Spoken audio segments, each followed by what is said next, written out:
Satyajit Ray, very moving. He actually, his formative experience was in London, where he worked in commercials. So maybe one year we'll see Alan Parker or Ridley Scott in bed accepting a Life Achievement Awards. I don't mean that nastily, but he was greatly influenced by Flaherty, the Irish documentary maker as well. Marcia, you're keeping your tally. Who's in the lead? It's still Terminator, isn't it? It's this Terminator 2 sweep. And it's interesting because people are so dismissive of these technical achievements. They have not talked about Terminator 2 as being a big contender. Bugsy has 2 awards now, JFK has 2 awards now, it's all very nice and tidy. Terminator 2 is probably finished for the evening because we're moving on to the real creative, out of the craft awards into the creative ones. We have the screenplay awards coming up now. Best adaptation and best original. Yes, I mean, this is going to be absolutely significant. More best adaptation, because that's got JFK, Prince of Tides, and Silence of the Lambs. And I think that will be the true pointer to perhaps who wins the biggies. And in a strange way, I think JFK was written better than the other two, although I think the other two might be more noble choices for Best Picture. It was certainly a more complicated film. It's a very dense movie. It's a long movie, and he packs a lot of information in and makes it clear to you what the story he's trying to tell is. It's not the popular movie. He's gotten his publicity. He's gotten his box office. They're very partial to Silence of the Lambs. Everybody says that when you look at the book and you look at the adaptation, you see a really beautiful piece of work.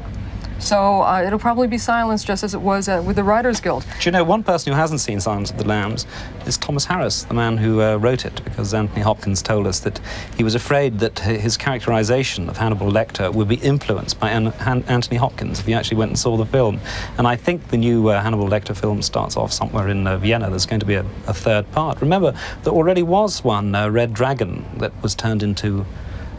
was it The Hunt for Red Dragon that was turned into Manhunter, the Michael Mann film, which was a previous one. So, indeed, that's Silence of the Lambs is the one we're all watching here tonight. But let's get on to actor and actress, which brings us on to Anthony Hopkins. Do you think he's going to win?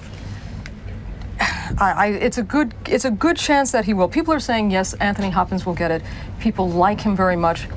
I don't mean to put this as a negative. He's campaigned for it beautifully. He has made all the right appearances. He has made all the right sounds that would be right. The truth is, Warren Beatty has been everywhere. As you and I both know, he and Annette Bening took the picture out to the motion picture home to show it to the retirees there and to answer their questions about it. It's very interesting, though. Bugsy is the best written original screenplay.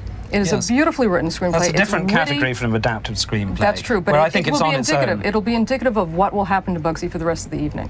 Yes, and then we have actress. Now, in '68, was it, both Hepburn and Fonda, I think, shared it. But they were coming from different films. This year we have, as we said earlier, the unique situation where both Thelma and Louise have been nominated, so there's a danger they'll split the vote, won't they? Yes. Yes, I don't think that they will be seeing Oscars tonight. Generally, everybody loves Jodie Foster in this. She directed a wonderful movie this year that hasn't been recognized, Little Man Tate. But then there's this kind of sentimental thing about Laura Dern and her mother.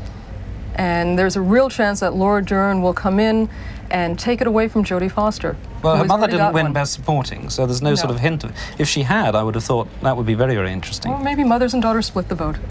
They split the vote as well. Anyway, we're coming up, as we say, to the sexy part of the evening. I mean, it's unfair, perhaps, to the older members of the Academy that the Hal Roach tribute was marvellous, wasn't it? Very clever, technically, to see what Billy Crystal did. And Billy was brilliant in his recovery. Yes. From a very embarrassing moment, I don't know why he wasn't mic'd. Well, it shows that the ceremony is live, as indeed are we, almost, and we go back now to them.